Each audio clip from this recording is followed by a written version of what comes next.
Je m'appelle Père Elias et j'ai servi comme prêtre catholique pendant plus de 3 décennies. J'ai baptisé, j'ai célébré des mariages, j'ai pleuré avec les familles lors des funérailles, et pendant 28 ans, j'ai également gardé un secret qui m'a volé le sommeil durant de nombreuses nuits.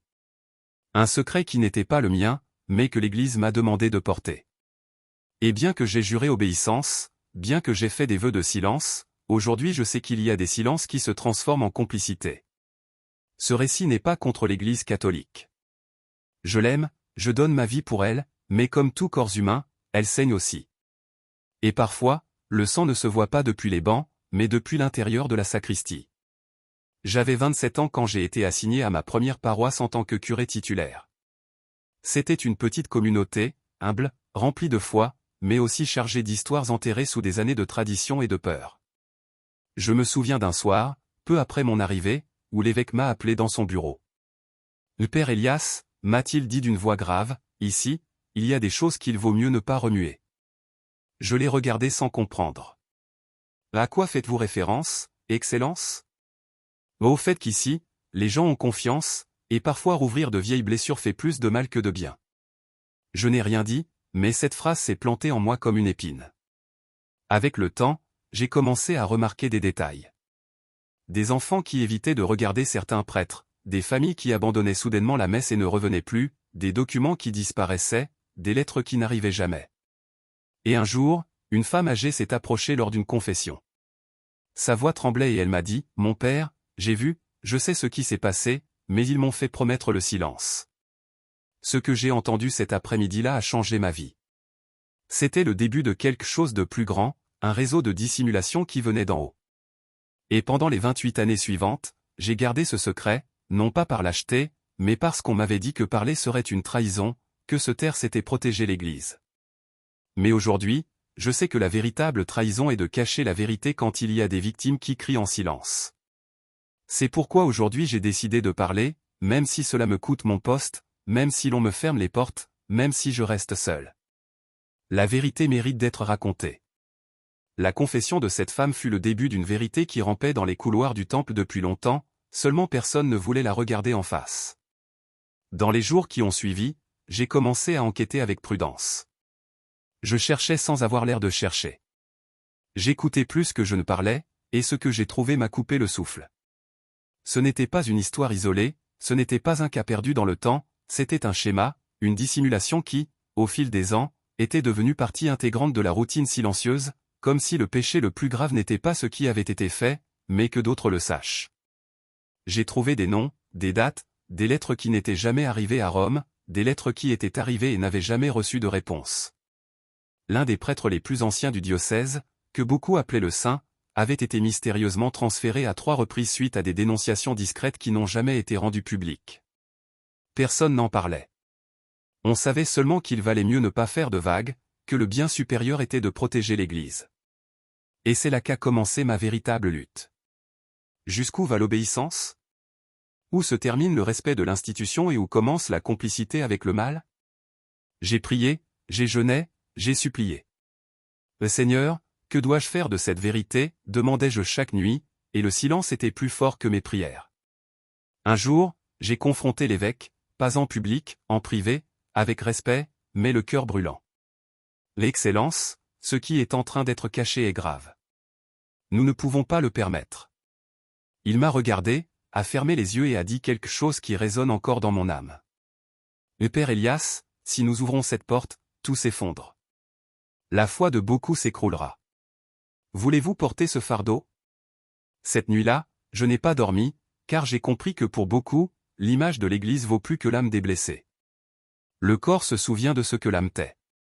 Et bien que je continuais à accomplir mes devoirs de prêtre, quelque chose en moi commençait à s'éteindre.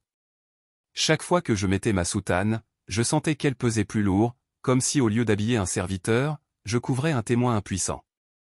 Mes homélies sont devenues plus profondes, plus chargées de vérité, mais aussi plus inconfortables pour certains. L'Élias, m'a dit un prêtre ami un après-midi, il y a des choses qu'il vaut mieux ne pas dire en chair. Mais comme la vérité, lui ai-je répondu. Il n'a pas répondu, il a juste baissé les yeux. La pression a commencé à augmenter. J'ai reçu des lettres anonymes, certaines de soutien silencieux, d'autres d'avertissement. Ne continue pas sur ce chemin. Tu nuis à l'unité. Souviens-toi de ton vœu d'obéissance. Mais obéir à quoi? À qui? À une structure humaine ou à la voix de Dieu qui brûlait dans ma poitrine chaque nuit? Ma santé s'est détériorée. On m'a diagnostiqué de l'anxiété, j'ai commencé à perdre du poids. Les nuits devenaient interminables, et dans chaque confessionnal, quand quelqu'un parlait d'injustice, je me sentais comme le plus grand des hypocrites, parce que je savais et je ne parlais pas. Un après-midi, après avoir célébré une messe pour les jeunes, un enfant s'est approché de moi. Il devait avoir environ 12 ans. Ses yeux étaient remplis de peur. Il m'a dit, « Mon père, vous aussi allez me dire de me taire ?» Cette phrase m'a brisé. Je me suis enfermé dans la sacristie et j'ai pleuré comme jamais dans ma vie, car j'ai compris que le silence ne protégeait pas seulement des structures, il perpétuait aussi la douleur des innocents. Ce jour-là, j'ai pris la décision. Je n'allais plus me taire, mais je savais que parler aurait des conséquences, que peut-être on m'expulserait, que je perdrais tout ce que j'avais construit, mais ce que je craignais le plus, c'était que personne ne me croie. Il est arrivé un moment où le silence me faisait plus mal que la peur, et j'ai compris que si je continuais à me taire, je n'allais pas seulement tomber malade, j'allais mourir spirituellement. Alors j'ai pris une décision. J'allais parler, non pas depuis la haine, non pas depuis la colère, mais depuis l'amour de la vérité.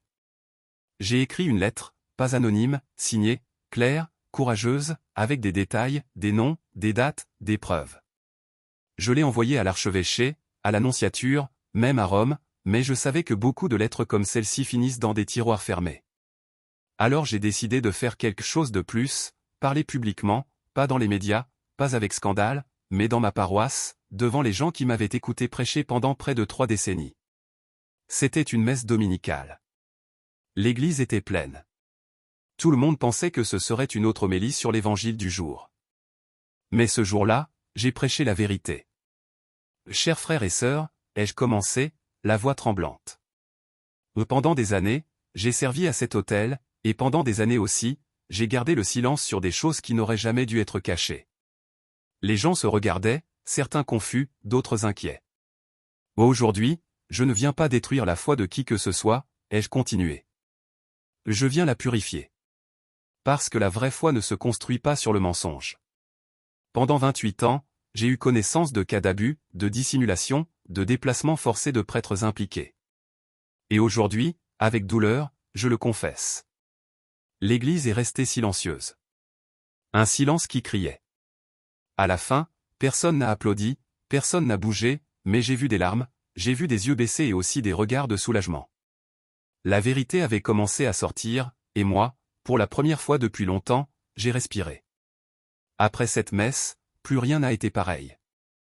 La lettre que j'avais envoyée à Rome a reçu une réponse, froide, formelle, un appel à la prudence, un rappel de mes vœux, mais il n'y avait plus de retour en arrière possible.